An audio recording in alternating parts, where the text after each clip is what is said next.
welcome to the Poppin' Podcast. We are talking all things motherhood, business, and everything in between.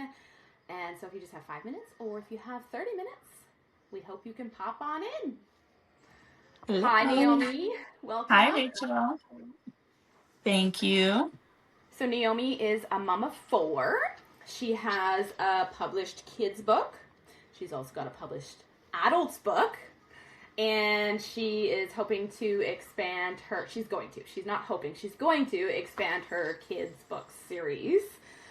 Tell us about your series, and if you want, you can tell us about your adult book too. But let's talk about your kids books first, just a little background.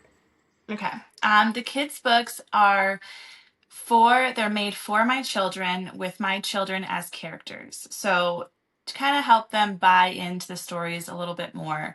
They're based on secret agents. So they're a Christian series for secret agents of truth. And so they're doing spy missions to discover different stories within the Bible and dig in and find the truth in those stories. Super cool. And how do you have them? So I know you have them like regular traditional books, but then what else are you doing with them?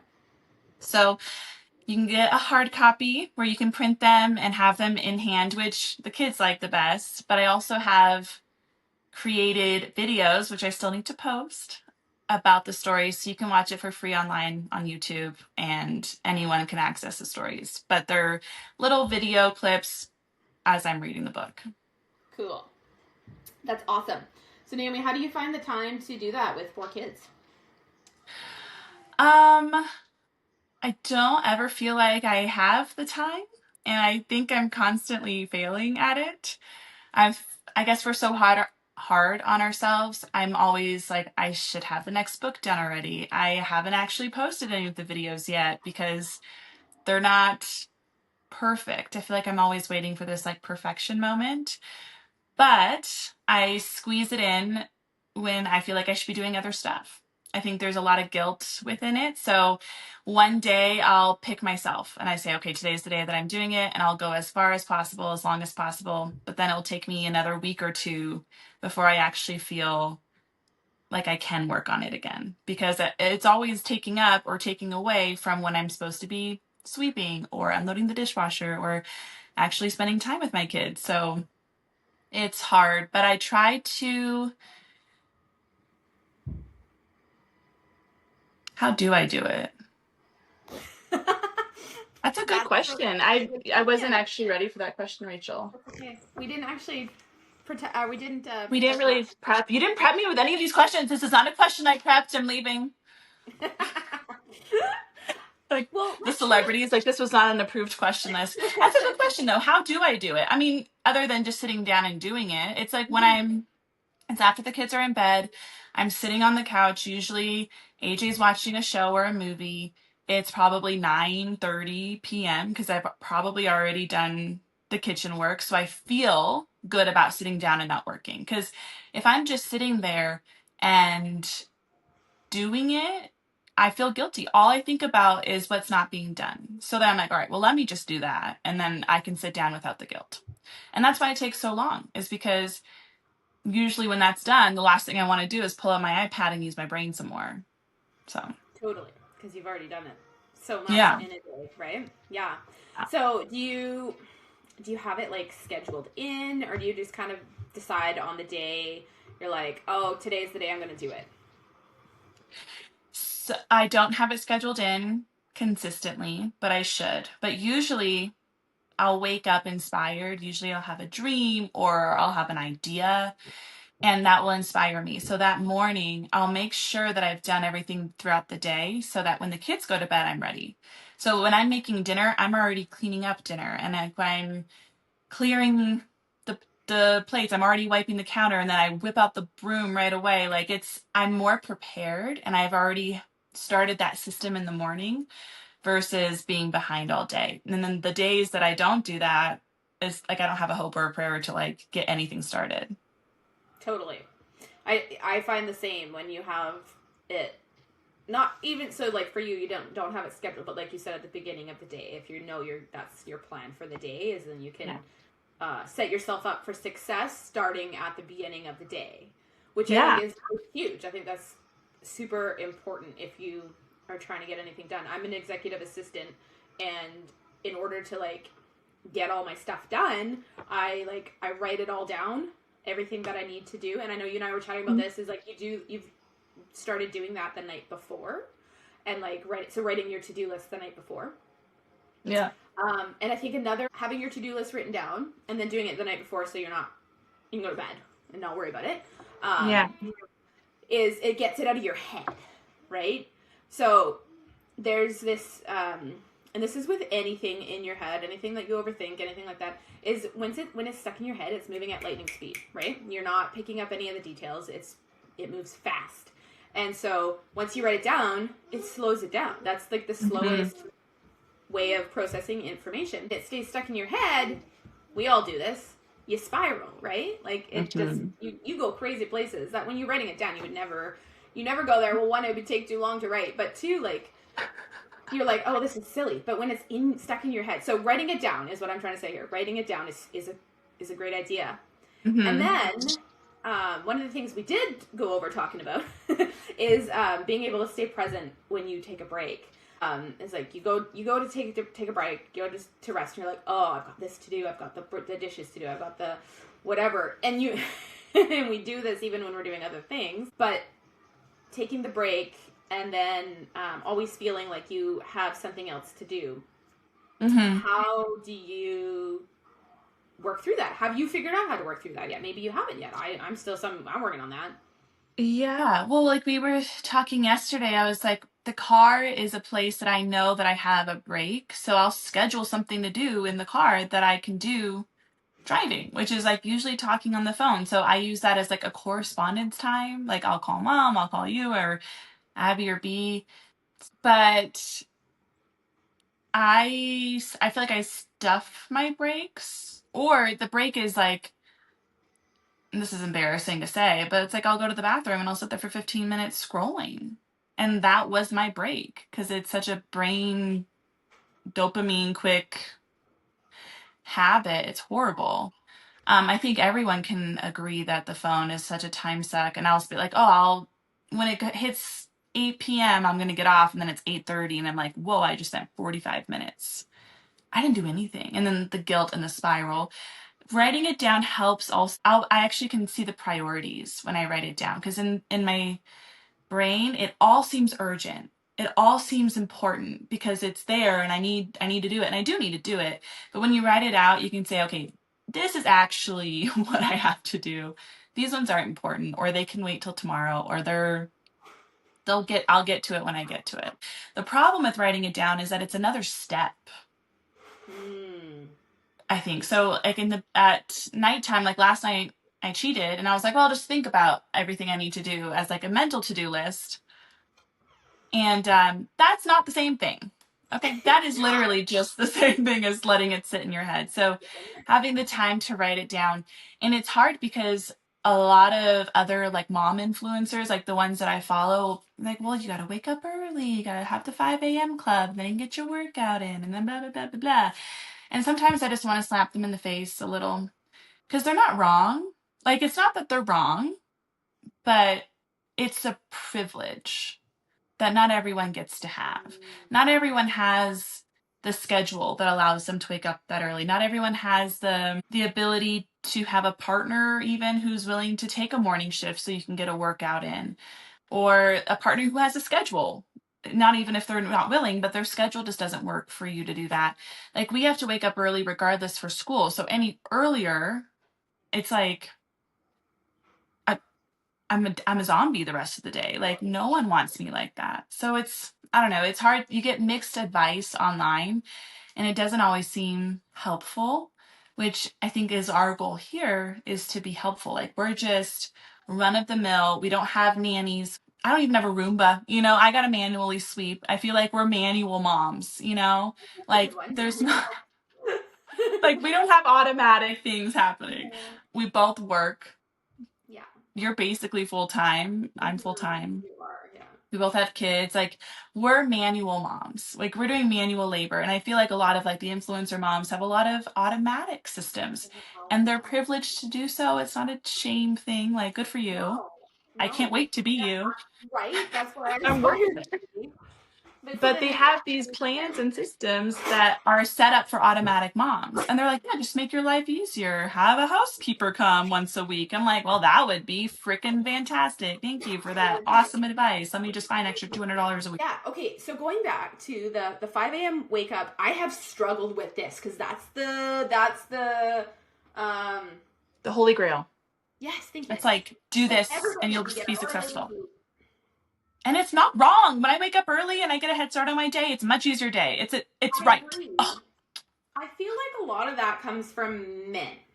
And not to rag on men. I feel like it works for men. Men that have kids, oh, men that don't, 100% whatever. Like, works. I feel like it's maybe more of a masculine thing. Possibly. I mean, I'm sure it works for some women. In my experience, my husband, Rob, gets up in the summer at like 4 o'clock to go work on the golf course. Yeah. So I started getting up around 5:30 to start work earlier so I could be done when he's home. So we have like a whole afternoon, which is awesome. It's awesome. But after like 4 months or something of doing that, plus, I mean, there was other things involved. We moved and there was like other things going on in my job. So there were some stressors happening. Yeah. But I got sick, and I got sick for 3 weeks. When I get sick for like 3 days. I don't get sick very often. I don't get sick for very long. I was sick for 3 weeks. Wow. And so Because it's you like, weren't sleeping. Because sleep is such a big part of that. and I was going to bed like 9:30. Like not late, 9:30, 10, like not late. I was not going to bed late. And I was like, I think that early times are not working for, like, they just don't work for me.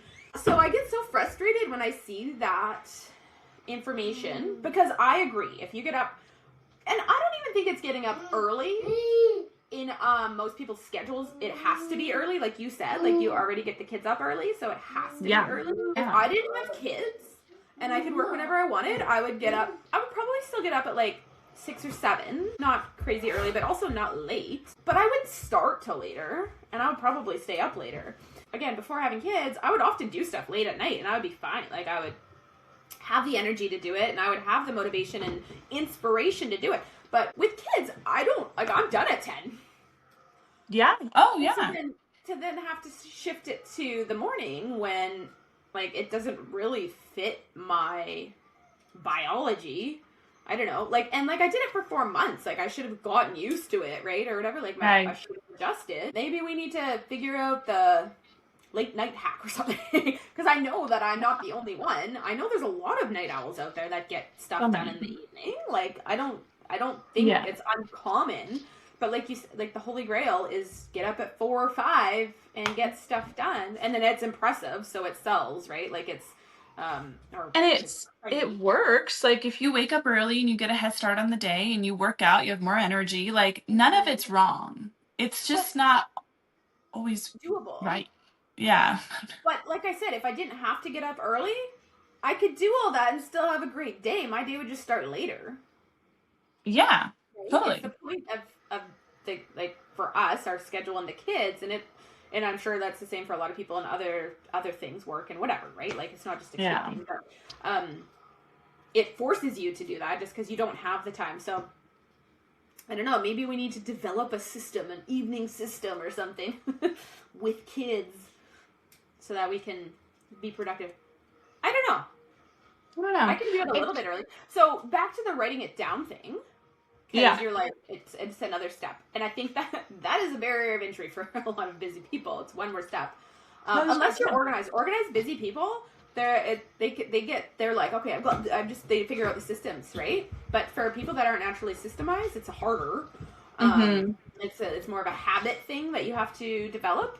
And so writing it down, like you said, it doesn't take very long. And you can write it down in the morning, or you can write it down in the evening. If you're an evening person, write it down before you go to bed, right? If you're a morning person, do it in the morning.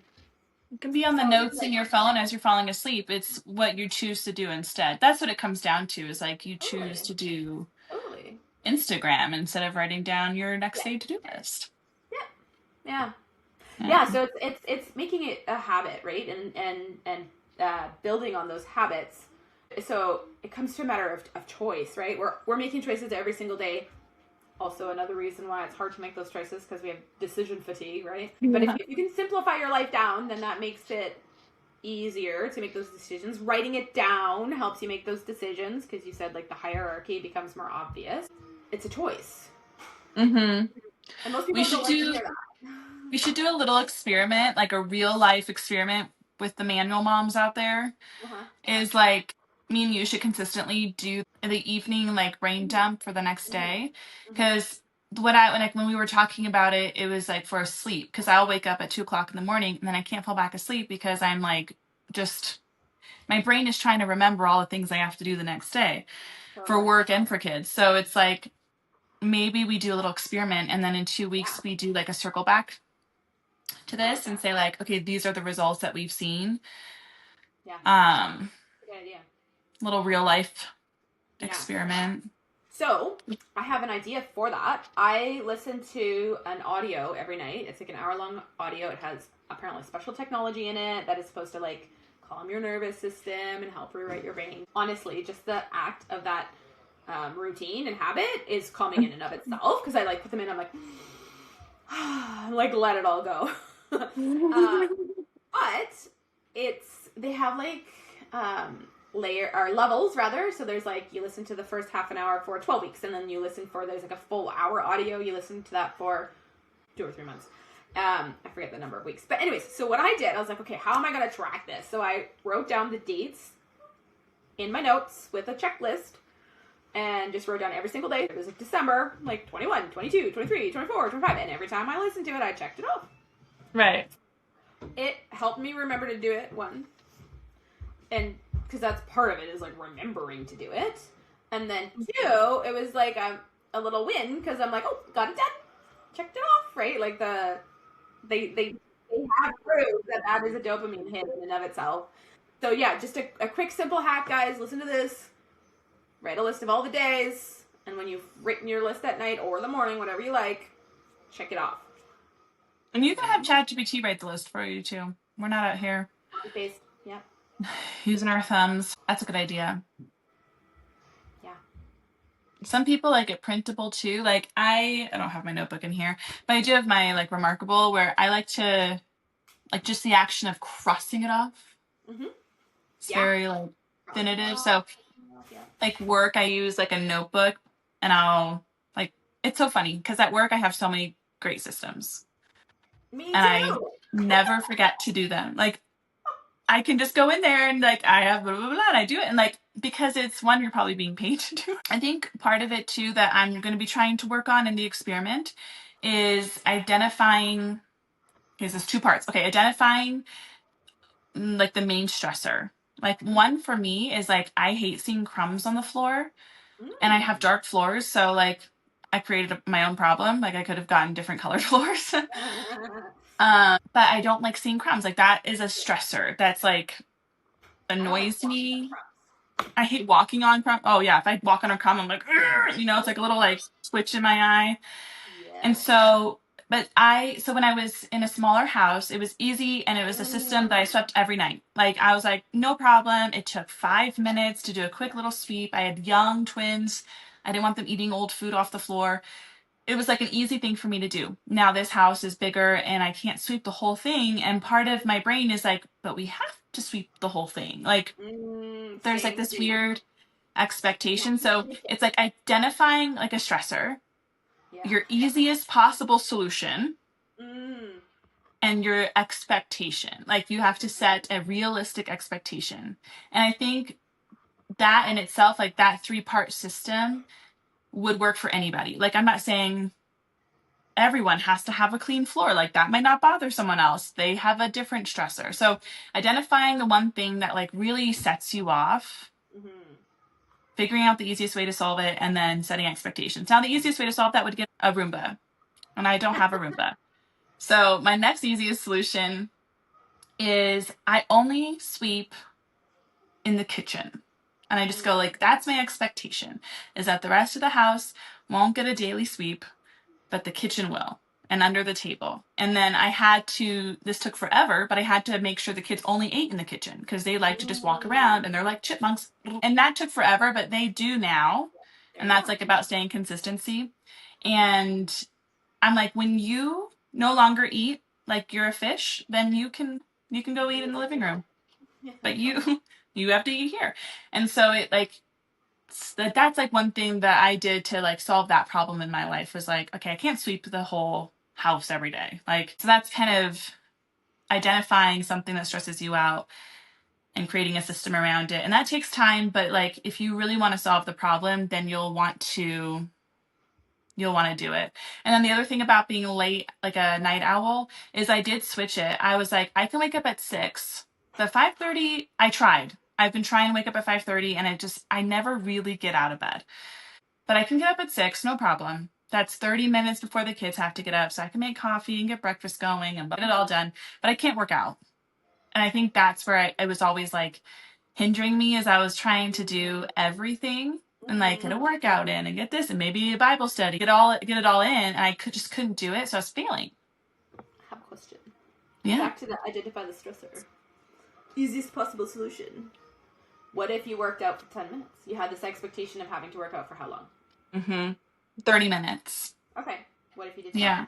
Just as 10.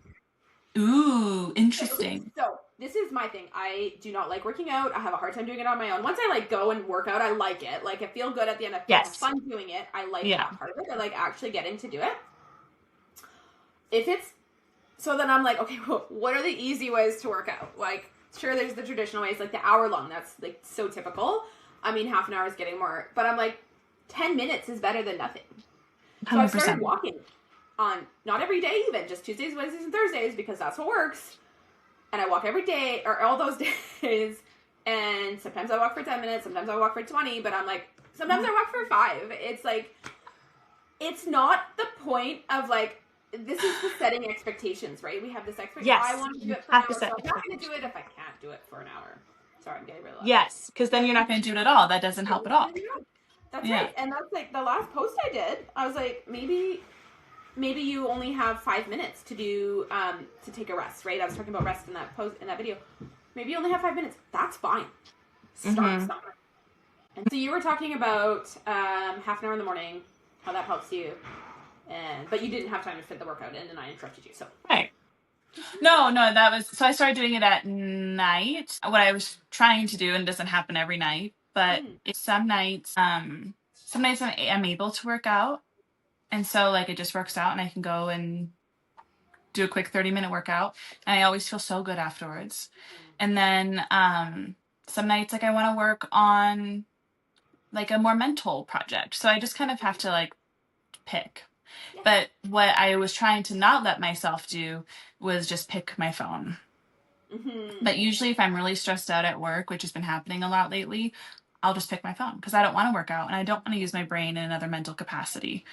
Totally. And you know what? Like, I don't want to hate on people who use their phone. Like, you got to do you.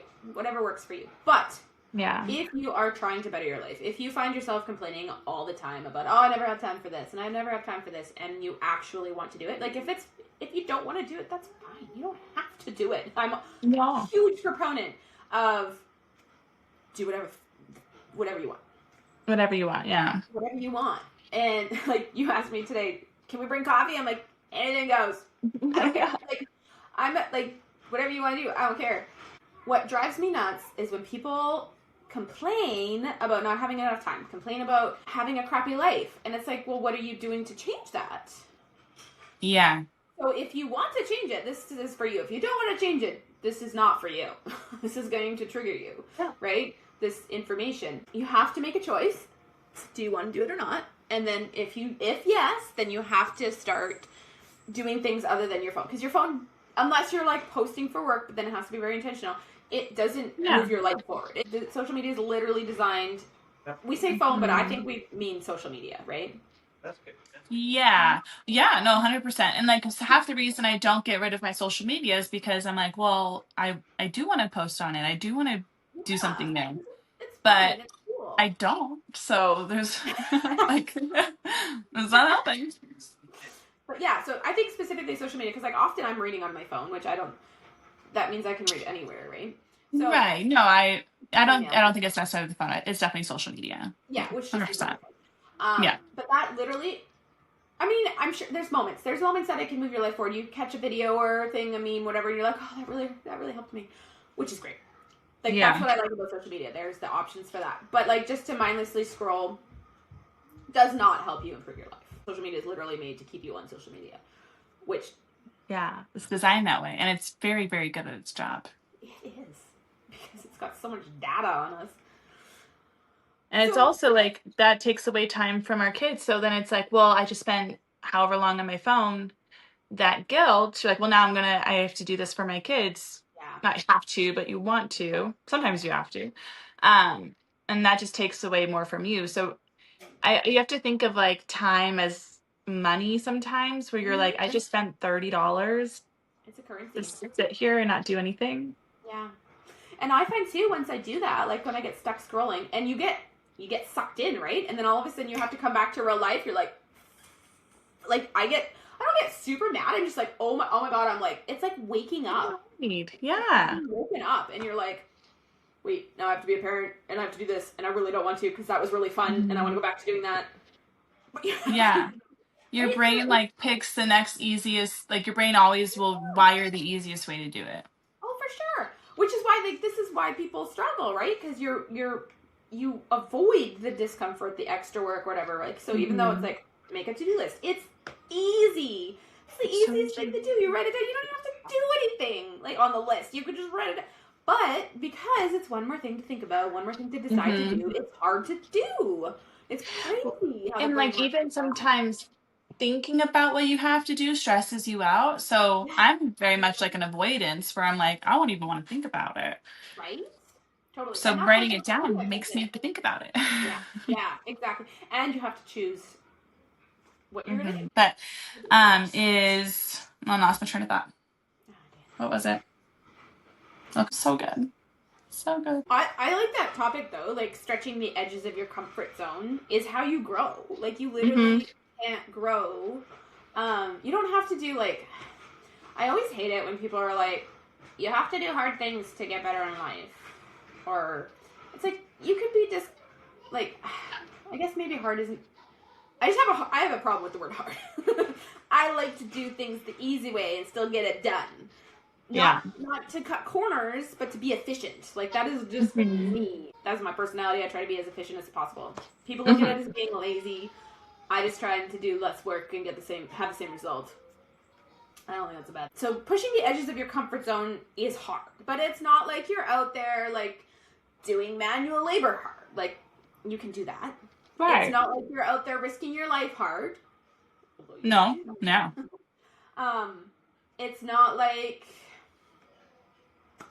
It's literally just making yourself uncomfortable. It's like doing stuff like this, being on a podcast that can go live to a bunch of people that you don't know who's going to see it, right? Like, it's uncomfortable. But, like, putting the reps in, I don't know why, but I really like that analogy, is, like, putting the reps in. So the more you do it, the easier it gets. Yeah. So I don't know if that's where you were going with that. It's like being uncomfortable and still doing things. No, it's doing it even though it's uncomfortable. Almost doing it because it's uncomfortable. Yeah. Oh, I think that's where I was going with that. And like, just because it's uncomfortable doesn't mean like that's your edge or that's where you're gonna, like, some things don't do it. Like, sure, yeah. You don't have to do something just because I'm trying to grow and it's uncomfortable, so I have to do it. Like, if you really don't want to do it, don't do it. But you have to do it. Like, no peer pressure here. Like, this is supposed to be relatable. This is real life. So part of my thing with, because I've started a coaching business before and it didn't go anywhere, and this time I'm like, it does not have to be polished. It does not have to be perfect. It's going to be what it is going to be. I can edit stuff out if I want to, but I don't have to. Like, that is the whole thing.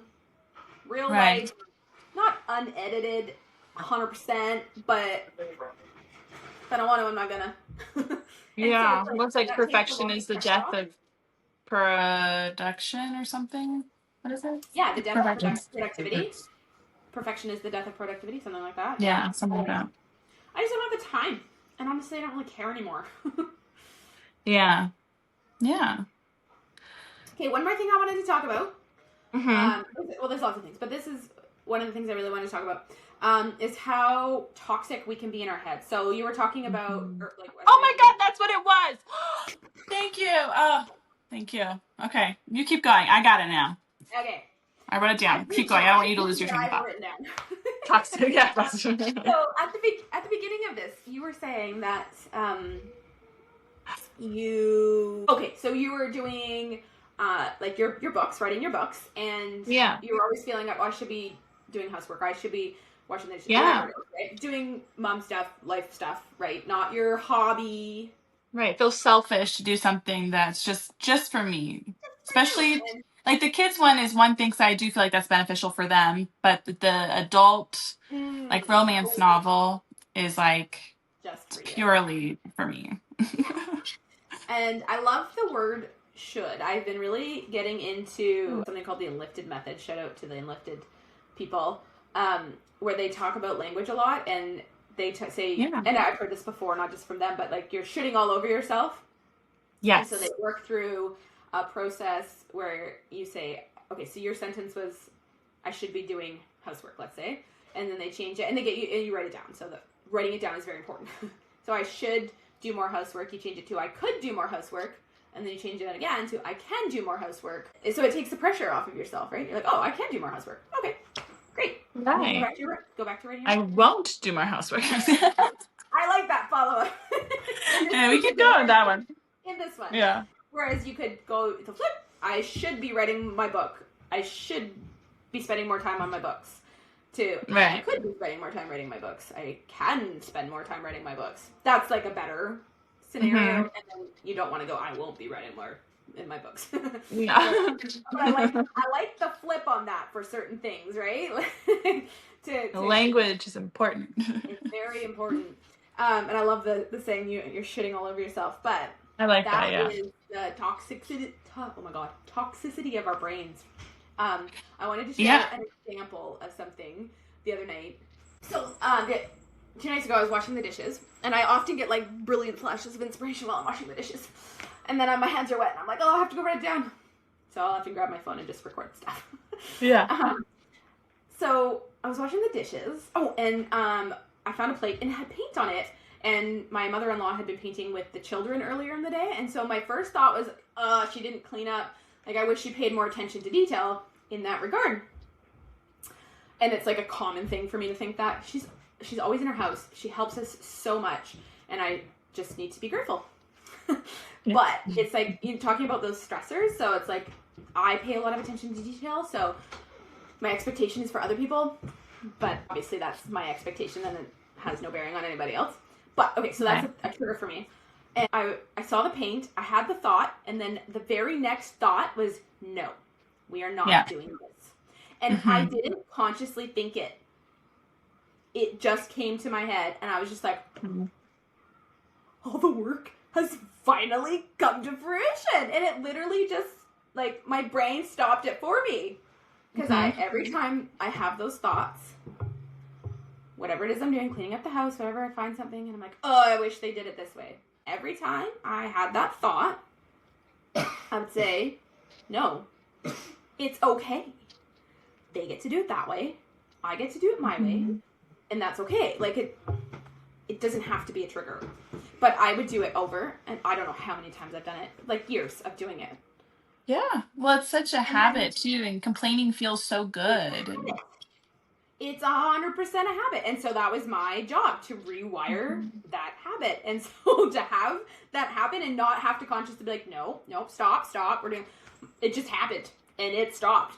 I was like, whoa, that was cool. We get so toxic when we think about ourselves, like, well, that's selfish. That's not for us. That's taking away from an expectation of maybe society or maybe from yourself or whatever, like keeping your house clean, keeping your laundry basket empty or whatever. Like, it could be so simple, but it's like an expectation that you've put on yourself or that you felt. You start talking so negatively to yourself when you're doing something you love.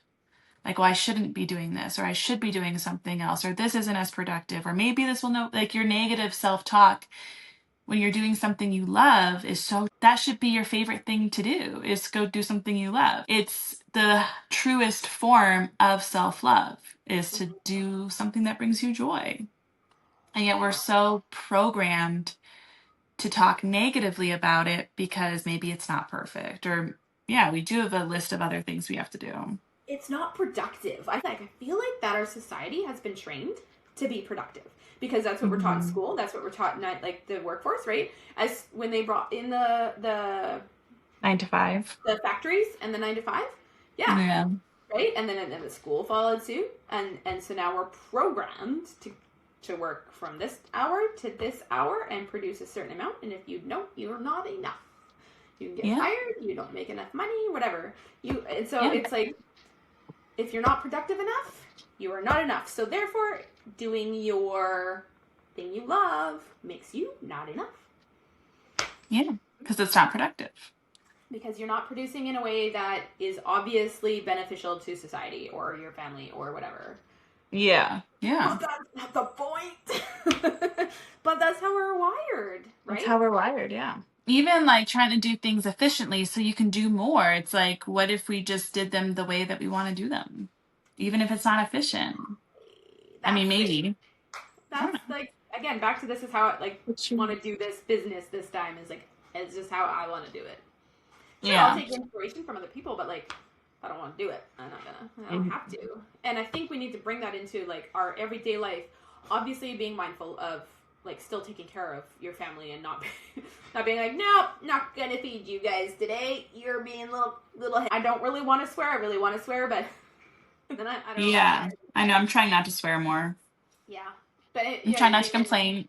My New Year's resolution was to not complain. I've pretty much failed every day, but still trying not to complain. Yeah, it's a work in progress. Yeah, definitely work in progress. But that goes back to the habits of how you speak to yourself. All right, should we wrap it up? Yeah. Okay. Cool. Well, thank you for coming on the podcast today. It was great talking to you. Yeah, me too. I think we covered a lot of good stuff today. Thanks to everybody for watching. Subscribe, comment, hit the like button. You know, all those things that everybody tells you to do. If you found it valuable, tell us what you found valuable in the comments. And share your systems. Yeah, share your systems. You have that help. Or just share that you don't. It's all right.